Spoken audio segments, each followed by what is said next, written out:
Last two questions. The lady over here. Right. I've been told that women in Islam wear a veil because in this way men will treat them respectfully. But I see the veil as a form of oppression because why should they have to cover themselves because of the weakness of men? Shouldn't they be treated with respect regardless? Could you please explain the veil, and did Mary have to wear a veil?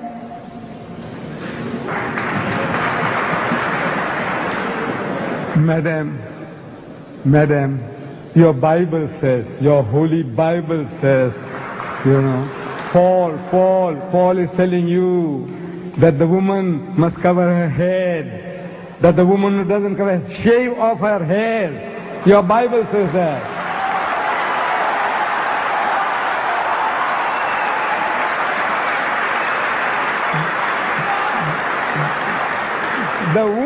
The woman who wears her hair says shave them off.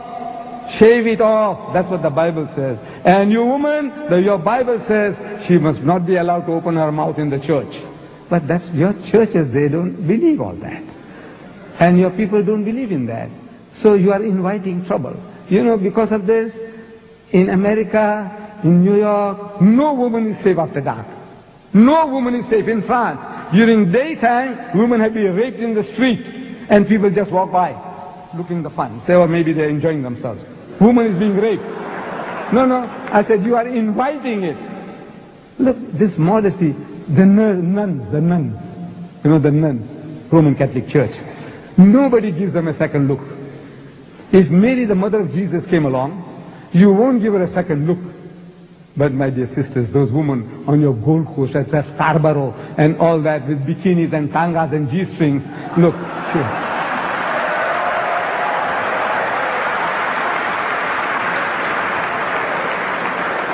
It's attracting, look, even an old man like me, I tell you, my brother.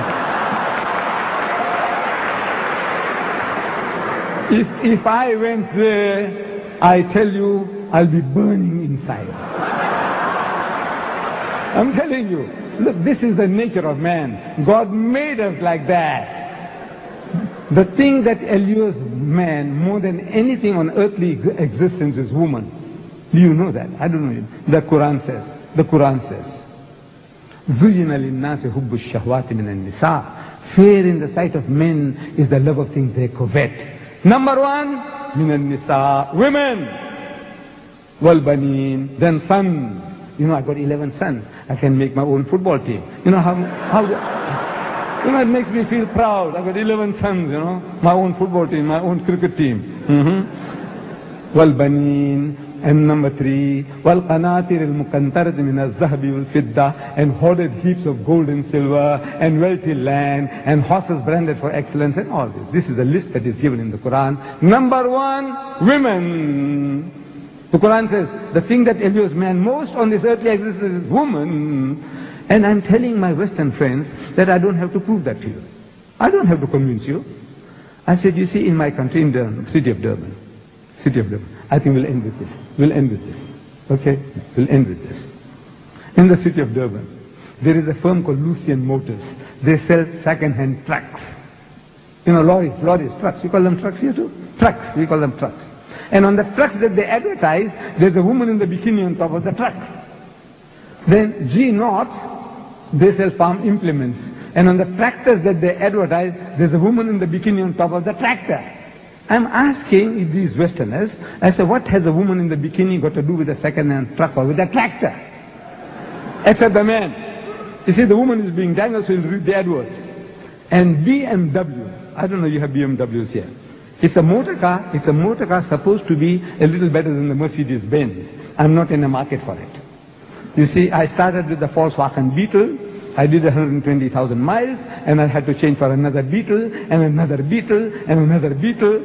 Then they stopped making the Beetles. The Volkswagen Beetle. They started the Golf. So I had to buy Golf number 1, Golf number 2. I'm still not in the market for a BMW. But I am forced to read this advert. In my newspaper, I see a BMW motor car. And with a woman in the skimpiest of bikini, what you call the tanga, the G-string. She's standing in front of the motor car. and it's written at the bottom, test drive her now.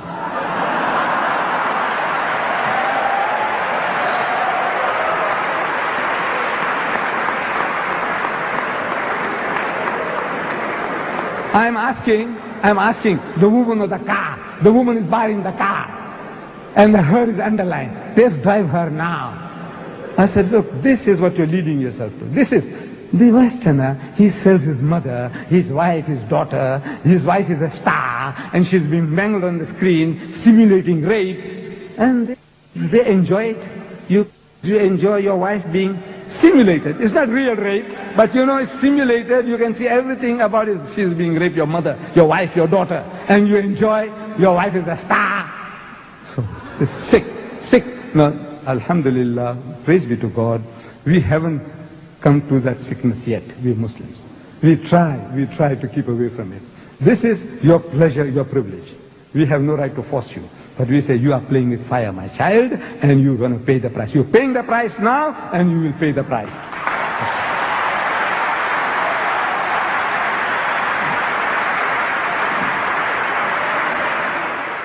دوما لك الحمد يا رب والصلوات دوما لك الحمد ما دقت النبضات فلا أنت خالقنا تدعو لك الأصوات دوما لك الحمد في الجهر والخلوات دوما لك النجوى في الدمع في الدعوات من يكشف السوء من يزيل الرحمات فيجيب مضطرا في أحلك الساعات فلا أنت راحمنا يا سامع الدعوات دوما لنا البشرى برضاك والبركات نرجوك فردوسا أعظم لنا الدرجات دوما لك الحمد بالجهر والخلوات